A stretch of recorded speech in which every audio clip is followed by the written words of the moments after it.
Hello everyone, my name is Chris and thank you so much for being in my channel. I am so excited to finally share my experience at the 10-day Vipassana meditation course. I will be sharing so much information for anyone that's thinking of attending, and also if you are someone that doesn't know what Vipassana is and is kind of curious, this information might be helpful to you. And if you already signed up and are planning to attend but doesn't know what to expect, I will be explaining so many things about the facility, and stay to the end of this video because I'm also going to be sharing a few tips that really helped me to get through the 10 days. So I will be explaining what Vipassana is, my experience at the center, how I came across with the center, the itinerary, the food, the dorms, the stay, the code of conduct, the experience with the course in general. I'll be talking about some of the things that really helped me to get through the course, and very importantly, who is this course for,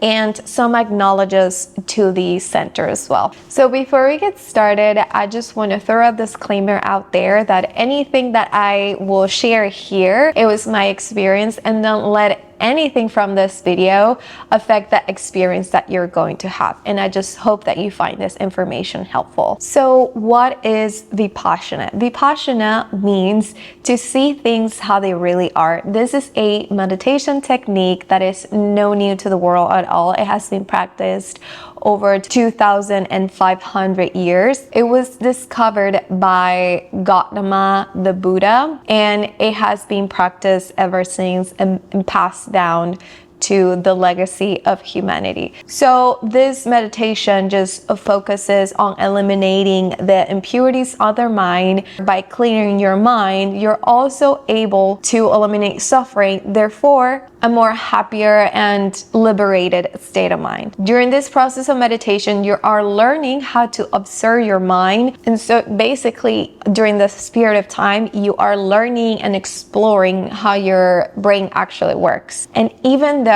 this technique was practiced or is practiced by Buddhists, it is not limited to Buddhism. It can be practiced by any religion or anyone because it is just a meditation technique. It has nothing to do with any religion or any sect. It's just a meditation that teaches you how to train your mind in order to eliminate suffering and just live a better and happier life. Even though Vipassana is a meditation that has been practiced for over 100 years, you have to be familiar with the guy that founded this center. His name was S.N. Goenka. He studied this meditation for a long time. Then on 1969, he started opening the centers. He started in India first, and then he spread it around the world. This is important, and I'm just noting this here because when you are in the meditation, he is the one that's going to be guiding you through this.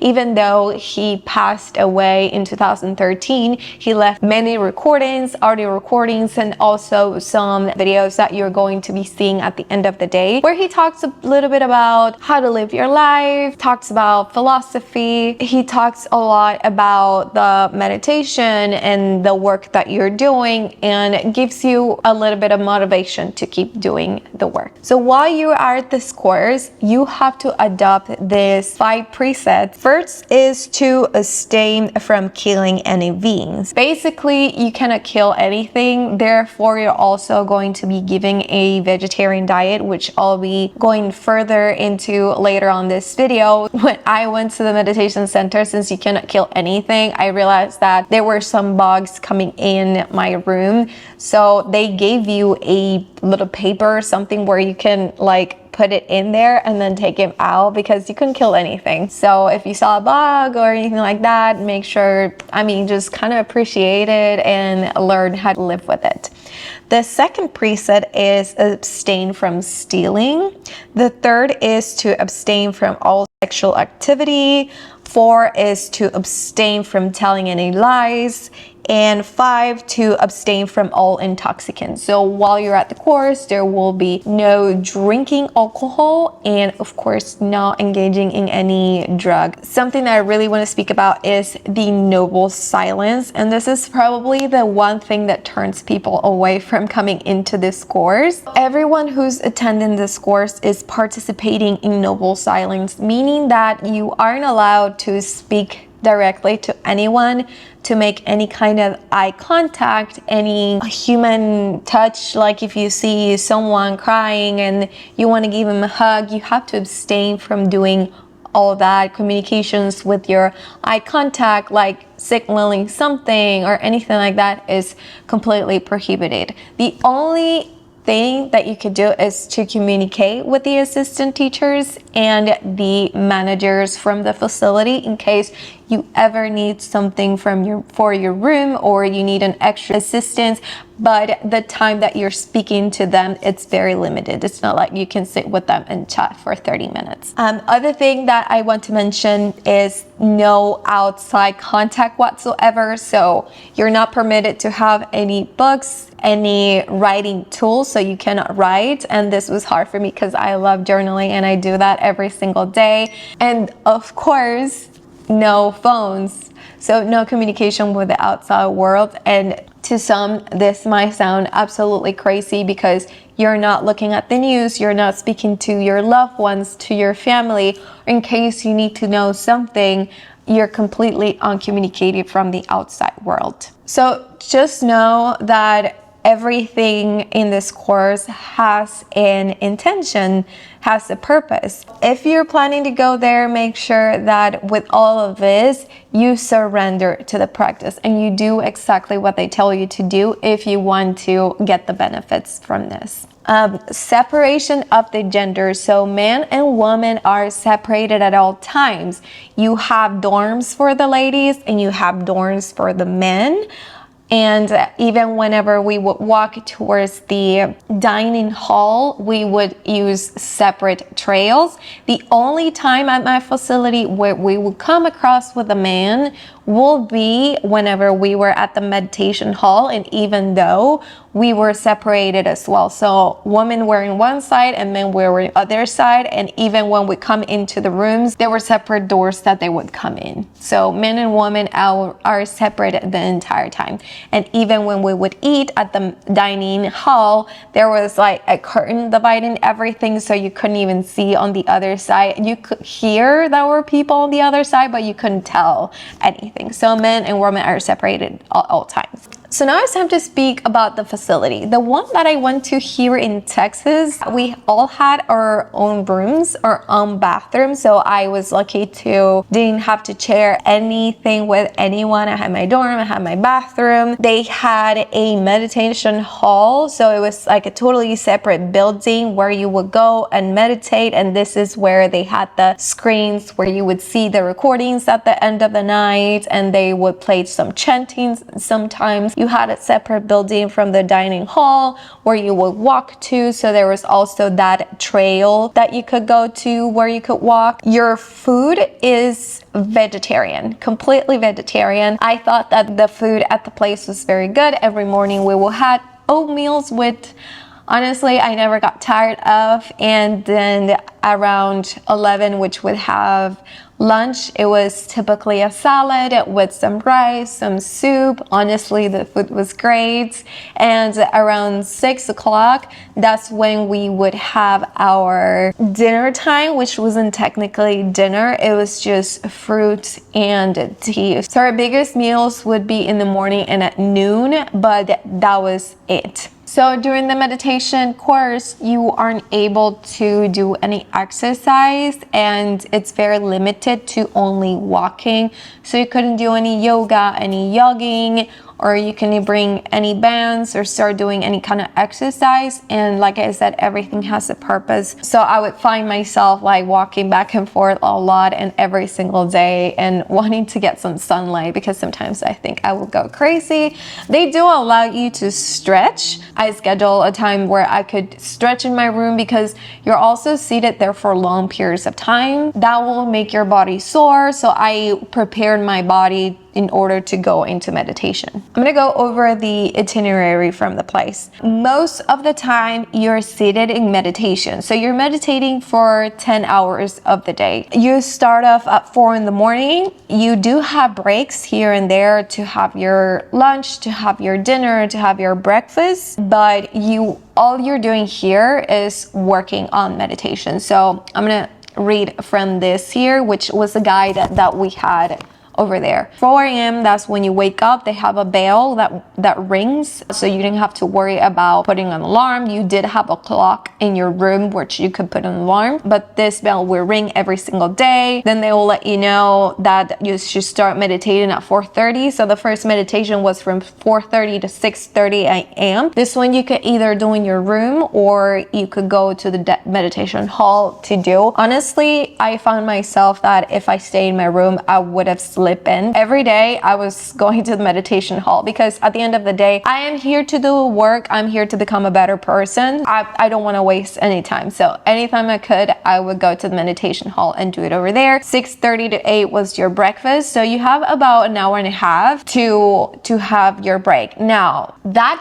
time period, it's not like I could go at 7:30 and have my breakfast because I wasn't hungry. They only give you 45 minutes to eat everything and go. So at 6:30, you had to be at the dining hall. You had to be serving your food. And then you had 45 minutes to finish up, clean your plate, and then decide what you wanted to do. My schedule was typically to get ready and have a shower, change clothes. From 8 to 9 was a group meditation. Everybody had to come to the hall and meditate for 1 hour.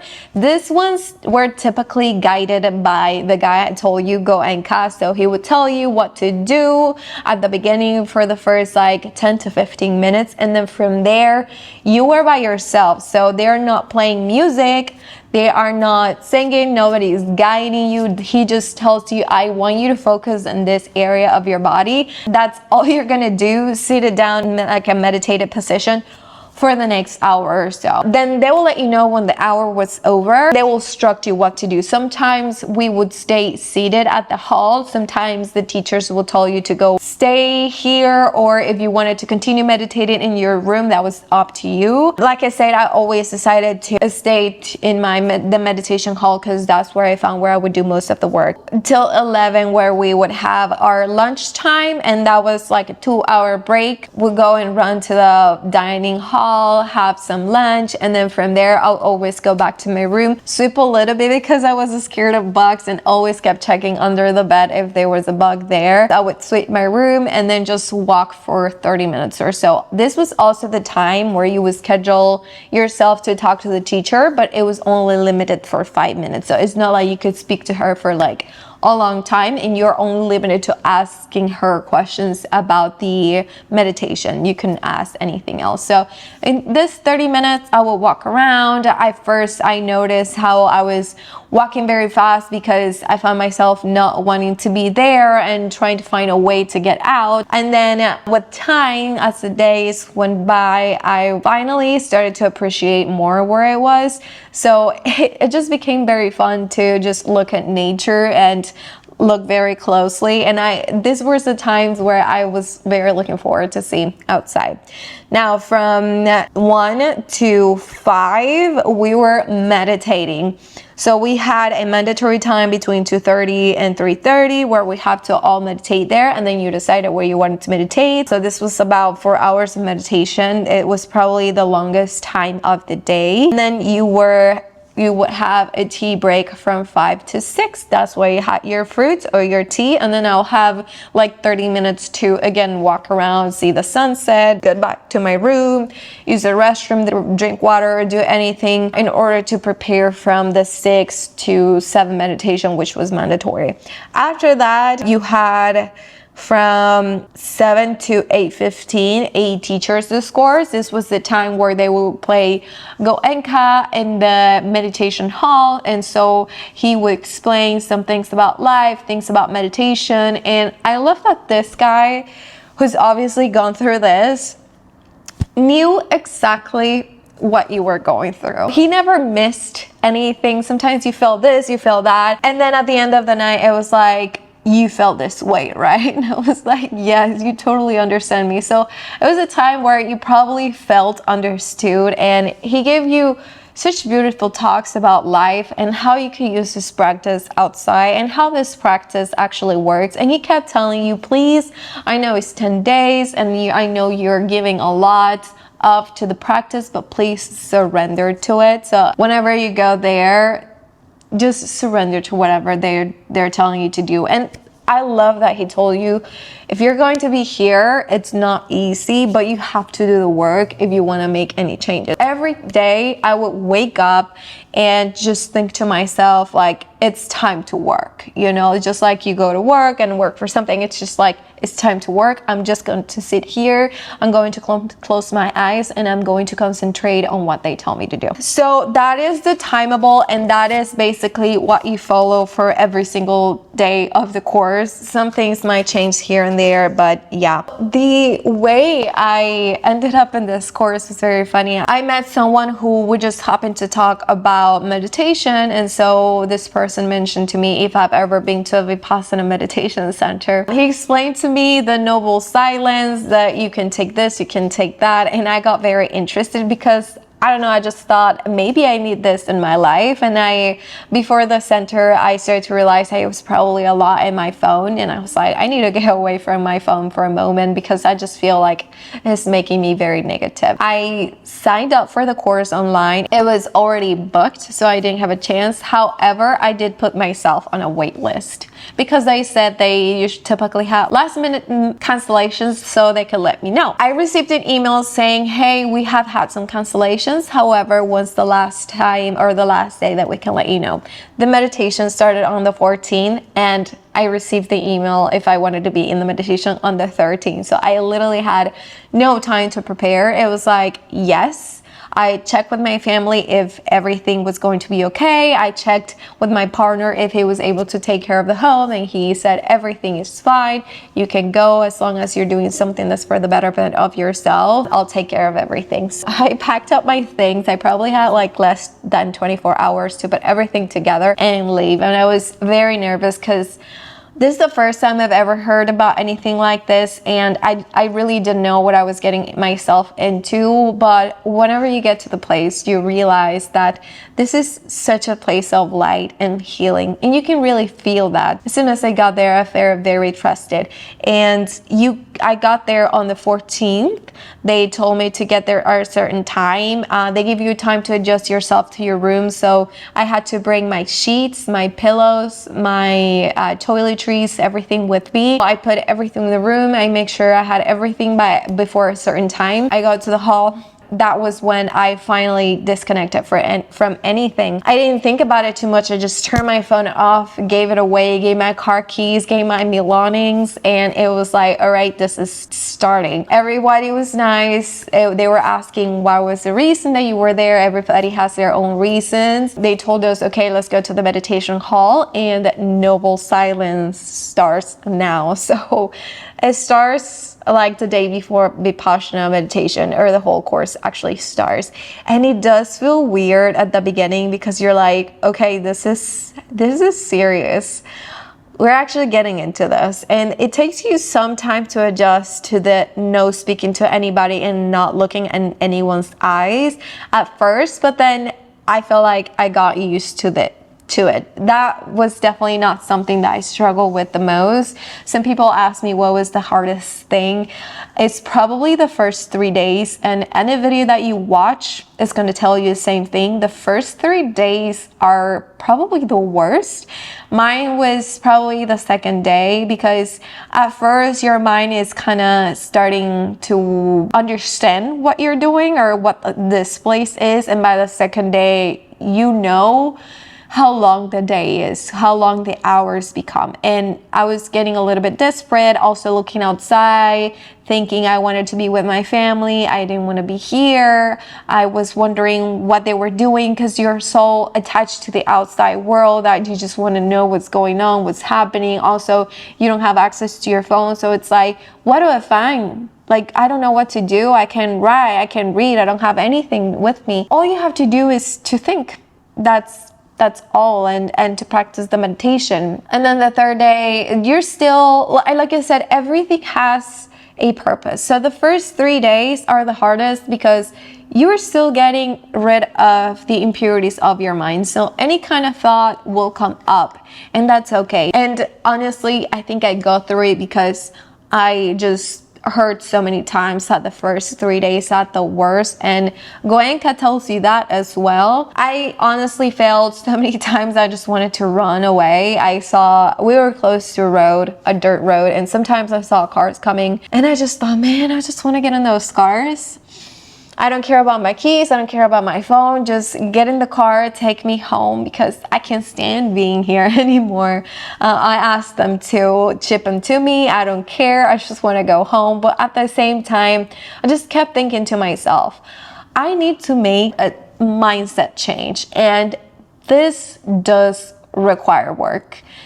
And if you want a life-changing event to happen, you have to do hard things. So unless you go through this, you're gonna be stuck on the same mindset. Either here or back home, it's going to be the same. You're the prisoner of your own mind. And if this place says they're going to help you go through that, then just might as well stay here. I started to notice how sometimes I have these waves of desperation, and my mind was like, I cannot do this. I started crying, looking myself in the mirror, like I can't. And then I just noticed how it went away, and I was able to keep going. So again, at this period of time, or over the 10 days, you start to really observe the patterns of your mind, and also how strong you are to overcome those. I remember one time looking myself in the mirror and grabbing it and being like, if you can go 10 days inside your mind, I promise you can do anything you want, because most people cannot be inside their heads for 10 days. So whatever you're doing, it's hard work, and it is supposed to be hard work, but you can get through this. By the third day, finally the thoughts kind of started to calm down, and my mind started to accept that I was here, I was at this place, and the time had to go back, and one day I was going to be home, but right now I needed to focus on the presence, and I needed to focus to the work. Also, I know that they tell you not to leave on the website. They do not tell you that you can leave, but it is an option. No one's gonna hold you hostage. However, it was so sad. Sometimes I noticed people leaving. I remember by the third day, there was a girl sitting next to me in the meditation hall, and she just didn't show up anymore. And I was thinking to myself, wow, the demons of her head were stronger than she was. So she had to leave, and people left by the 5th day, the 7th day, when they were really close. But you never know the reasons why people are there. It's hard because you're not listening to what everyone's going through, and you think you are the only one going through hard stuff. But just because no one's showing it doesn't mean that they're not going through hard stuff. Everyone's here, it's going through hardships. Just be mindful of that. Understand that this is a healing internal process. I remember sometimes eating and just crying out of nowhere, or just be walking and just thinking this is wonderful, and all of a sudden I'll start crying, so I will go running back to my room like, oh, you know what I mean, and it will just go away. By the 4th day is when Vipassana actually starts, where he starts focusing on different areas of the body. So it did become a little bit better than just focusing on this area for the last 3 days. That's when things really started to change, to become a little bit more bearable. That's when you start to experience different things, and that's when the change actually starts to happen. I understand that the first 3 days are the hardest, but I promise you, once you go through the first 3 days, the other ones are going to become easier. And it might be a psychological factor as well of, I've already gone through 3. If I get through 3, I think I'm able to go through other days, because I'm not so close to the beginning now, but I'm getting closer to the middle and then to the end. Definitely closer to the end. I was feeling lighter. My body was feeling lighter. I noticed I wasn't as desperate as much. I could notice that the first day I was walking back and forth a lot. Like I was counting almost like my steps of the times I'll make turns. It's like, okay, 4, 5. At the end, I was just so hyper focused. Like your senses become so hyper focused. You could hear anything, you could smell anything. And obviously when you saw, it was so interesting. Like I could get closer to a flower and really zoom in. And when you're able to zoom in, you all of a sudden, this bug that you've never seen before in your life is just happened to be revealed to you, and then you understand it's always been there, but unless I hadn't really gone close to it and had this level of being hyper focused, I would have never been able to see it. And that's something that's beautiful. My experience included a lot of connection to the nature, to being inside of myself. I'm not going to share too much about that, but I had this great connection to Mother Earth. Again, don't let any of this influence your experience, because I've heard many stories and everyone's different. We all live in different worlds, so you're gonna have a total different experience. If you got all the way through this video, thank you so much. If you're planning to go, these are some of the few things that helped me get through this experience. Get through the first 3 days. Give this a chance. I know it's long and it sounds long, but once you get through the first 3 days, it does become easy. Just keep that in mind, that you are going to be fighting with your head. It's hard. It's hard and you have to get through the work. But if you want a life-changing experience, you have to do hard stuff. If you want to come out of here having a more calm and peaceful mind, you have to go through hell to be able to reach heaven. You have to understand that despite what your mind is telling you, all the pollution that you have and all the things that you're going through, inside of you, you're being love, you're being light, and that's going to help you heal. So just get through the first 3 days. Another thing is find a purpose. I think personally, my purpose was first to change my mindset, and then as I went through the process, I understood that not only was I for me, but I was there for my family.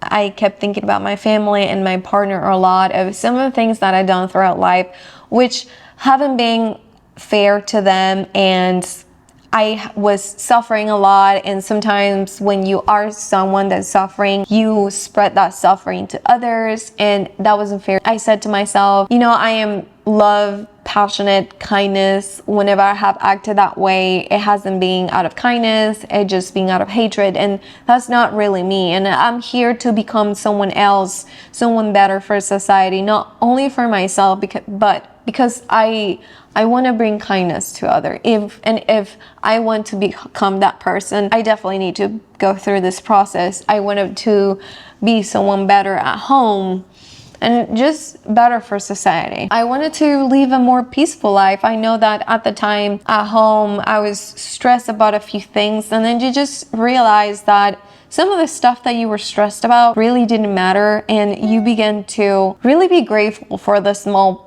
little things. If you want to achieve a calmer, peaceful mind, and I can't promise you that this is going to happen, but if you want to achieve it, you definitely have to go through the process. And know that nothing that you're going through is permanent. Everything there isn't permanent. You're going to be there for a certain period of time, and you just let time do its work, but you have to let it do its work. You have to be in time for it to happen.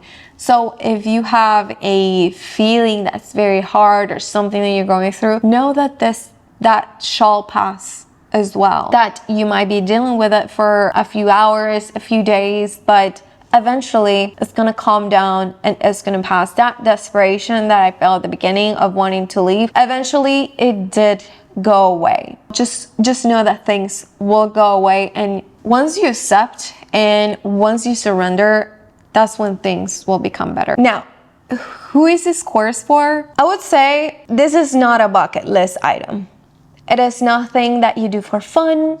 I'm going to go and relax. I'm just gonna have some me time because you're going there for work. If you want to make an attitude change, a mindset change, or some kind of change in your life, this is definitely for you, but it's not a bucket list item. They also say on their website, this is not for philosophical entertainment purposes. It is not a time to socialize.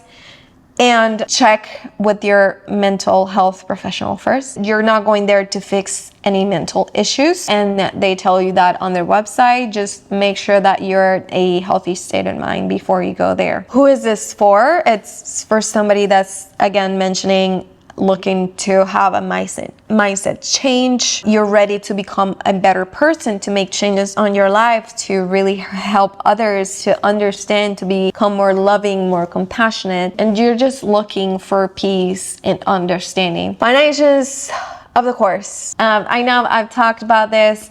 It's probably wonderful, sounds wonderful. I really want to do it. How much does it cost, Chris? It is free. It's only based on donation. So you only donate if you have completed the course. You donate what you think the value of the course is, because when you donate, you allow the next person to go through the healing as well. So you're not basically donating to them. I mean, yes, you are, but by donating, you're also allowing someone else to go through their healing process. So you're supporting someone else to go through the process. Other things that you could do to donate are volunteering services, and that's some acknowledgement to the course that I want to bring up. No one that's there is getting paid. Everybody that's there is because they are supporting you. They want to see you grow. They're making the place accessible and the transition very smoothly for you to just focusing on staying your mind and really be a better person for yourself. So everyone there is just making the process smoothly for you. You're probably not seeing things that are happening behind closed doors, but they are the ones in charge, so that you grow mentally, you reach alignment, or you just become a better person. Please acknowledge that everyone's working there is because they want to see you grow, they want the best for you, and they're supporting you in the process, even though they're not telling you that. Thanks for making it to the end of this video. I hope you enjoyed this information, and if you have any questions, please leave it in the comments and I will love to answer. If you have any questions about the facility, the locations, please visit the website to check what they have available for you. And their website, they're very explicit about their information. They have all the questions from A to C. I'm just giving you my experience, but if you have more questions about it, please visit their website. I'll be listing it down below so that you can visit if you're interested. And I wish you all the love, I wish you kindness, and I wish you all the success. Thank you for staying to the end of the video.